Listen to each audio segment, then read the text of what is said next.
আমার সাথে অনেক বড় বিশ্বাসঘাতকতা করেছে। আমার সমস্ত টাকা পয়সা আমার বোনের অ্যাকাউন্টে শিফট করেছিল। আসসালামু আলাইকুম, আমি পপি।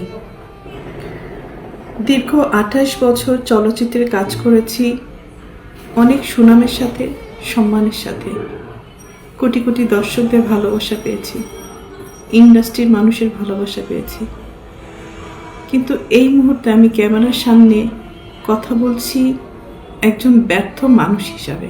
সবার মন জয় করতে পারলেও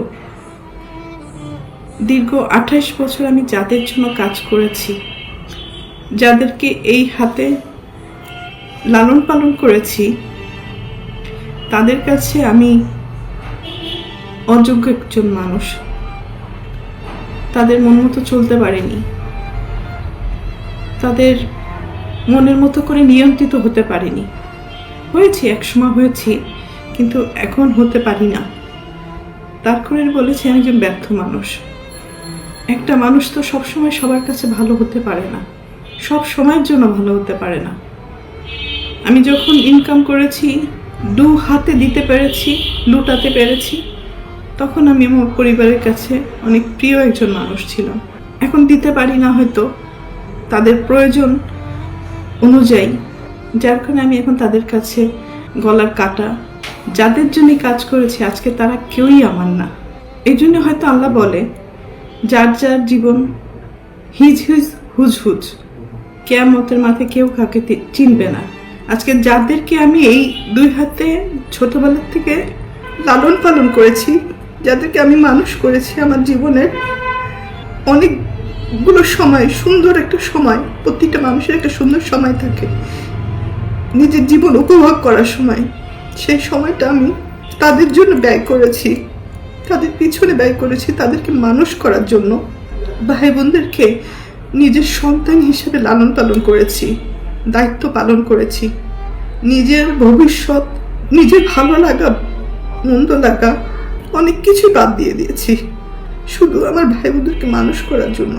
কিন্তু এখন এসে দেখলাম মানুষ তো হয়নি, হিংস্র কিছু পশুও বলবো না, পশুরা তো আসলে খুব কৃতজ্ঞতা থাকে পশুদের মধ্যে, কিন্তু এদের মধ্যে সেই কৃতজ্ঞতা বোধটুকুও নেই। উপরের দিকে থুতু ফেললে তো নিচের দিকেই আসে, কাদের নামে অভিযোগ করব?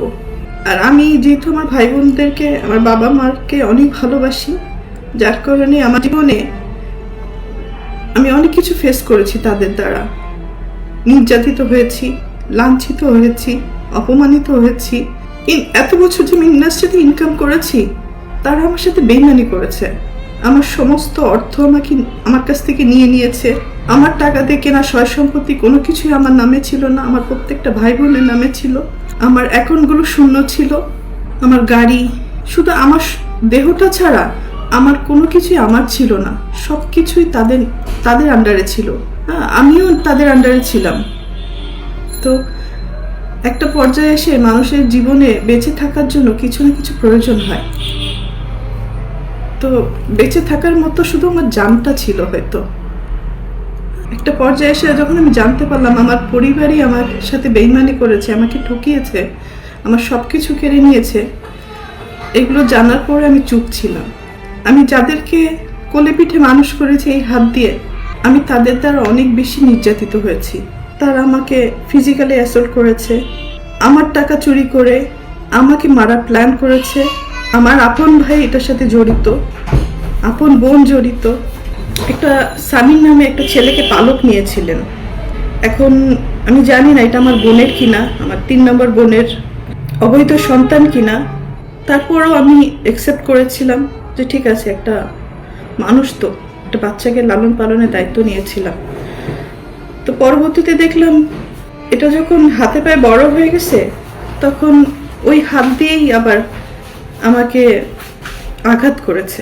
অনেক সময় এইগুলো কিন্তু আমার মুখের কথা না, এটা সত্য ঘটনা। এটা থানায় জিডি হয়েছে, মামলা হয়েছে এবং তাদেরকে আটক করা হয়েছিল এই ক্রাইম করার জন্য। পরবর্তীতে আমি তাদেরকে মাফ করে দিয়েছি, কারণ আমার ভাই বোন তো, ভুল হইতেই পারে। সন্তান হিসেবে মাফ করে দিয়েছিলাম। পরবর্তীতে দেখি যে এগুলো বাড়তেই আছে এবং আমার মা মা তো আসলে অনেক বড় একটা শব্দ, কিন্তু পৃথিবীতে সব মা মা না। ভালো মাও আছে, খারাপ মাও আছে। দুর্ভাগ্যবশত আমার মাটা হয়তো আমাকে সেই পরিমাণ ভালোবাসতে পারেনি, কারণ আমি আমার মার কাছে, পরিবারের কাছে সবসময় সোনার ডিম পার একটা হাঁস ছিলাম, মানে দুধ দিয়ে একটা গরু ছিলাম, টাকা ছাপানোর মেশিন ছিলাম। সন্তান হিসেবে কখনো ওই ভালোবাসাটা, ওই কেয়ারিংটা পাইনি। তারপরও কোনো অভিযোগ নেই, আগেও ছিল না, এখনো নেই। আর আমি আমার মনকে বুঝ দিয়ে নিয়েছি, আর পাবো না কখনো তাদের কাছ থেকে সেই ভালোবাসাটা। কারণ আমার সাথে অনেক বড় বিশ্বাসঘাতকতা করেছে। আমার সমস্ত টাকা পয়সা আমার বোনের অ্যাকাউন্টে শিফট করেছিল, তো তারপরে আমি কিছু বলিনি। আমার ইন্ডাস্ট্রির কিছু মানুষ আমাকে যারা ভালোবাসে তারা আমাকে সাপোর্ট করেছে। ওই সময় 2007-এর ঘটনা বলছি, মানে একটা টাইমে আমি যে জানতে পারলাম কোনো কিছুই আমার ছিল না। পরে আমাদের ফিল্মের কিছু মুরব্বীরা মিলে এটা সেটেল করে দিয়েছিল যে পপির একে শূন্য হাতে মেয়েটাকে রাস্তায় ফেলে দিলেন। বিশেষ করে আলমগীর ভাইয়ের কথা বলবো, কারণ আলমগীর ভাই আমার কাছে, হয়তো আপনাদের কাছে হিরো, কিন্তু আমার কাছে একজন, বলবো যে আমার সবচেয়ে বড় ভবিষ্যৎ ছিলেন বাদল খন্দকার। আমার বাবা মাকে ডাক দিয়ে বললো যে ওর কিছু জিনিস ওকে ফেরত দেন, কারণ এটা তো একটা মেয়ে, ওর জীবনে বেঁচে থাকার জন্য কিছু না কিছু ফেরত দেন। তো তখন আমার বাবা মা কি কারণে আমার সাথে বেইমানি করেছিল আমি জানি না, কারণ আমি না তখন মেন্টালি খুব আপসেট ছিলাম যে আমার বাপ মা ভাই বোন আমার সাথে এরকম করলো, বিশ্বাসঘাতকতা করলো, আমার সাথেই করলো। বিগত কয়েকদিন যাবৎ একটা নিউজ বারবার করে আমার মা বোন এস্টাবলিশ করার চেষ্টা করছে আমি জমি দখল করতে গেছি। ভাই, যে মানুষটা দীর্ঘ 28 বছর ইন্ডাস্ট্রিতে কাজ করে নিজের জীবনের দিকে তাকায়নি, নিজের ভবিষ্যৎ বলেন কোনো কিছুই আমি চিন্তা করি না, শুধু ইনকাম করে গেছি আর ভাই বোন মানুষ করে গেছি। শুধু ভাই বোন না, আমি আমার পুরো পরিবার, আমার নানির ফ্যামিলিতে আমি সাপোর্ট করেছি, আমার দাদির ফ্যামিলিতে আমি সাপোর্ট করেছি। আমার কন্ট্রিবিউশন শুধু আমার ভাই বোন না, সব জায়গায় যতটুকু পেরেছি আমি সবাইকে সাহায্য করেছি। আমার মন মানসিকতা একেবারে ডিফারেন্ট, মানে আমি একা ভালো খাবো, ভালো থাকবো, আমি সবাইকে নিয়ে ভালো থাকতে চেয়েছি, ভালোভাবে বাঁচতে চেয়েছি। সেই পরিপ্রেক্ষিতে আসলে সবাইকে হেল্প করা।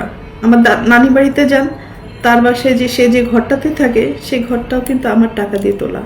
আমার মা যে ঘরটাতে এখন খুলনাতে থাকে সেই ঘরটাও আমার টাকা দিয়ে তোলা। যে ভাড়াটে বাড়ির কথা উনি বলছেন সেই ঘরটাও আমার টাকা দিয়ে, আমার কষ্ট অর্জিত টাকা। রোদে পড়েছি, বৃষ্টিতে ভিজেছি, মানুষের অনেক ভালো কথাও শুনেছি, মানুষের অনেক মন্দ কথাও শুনেছি,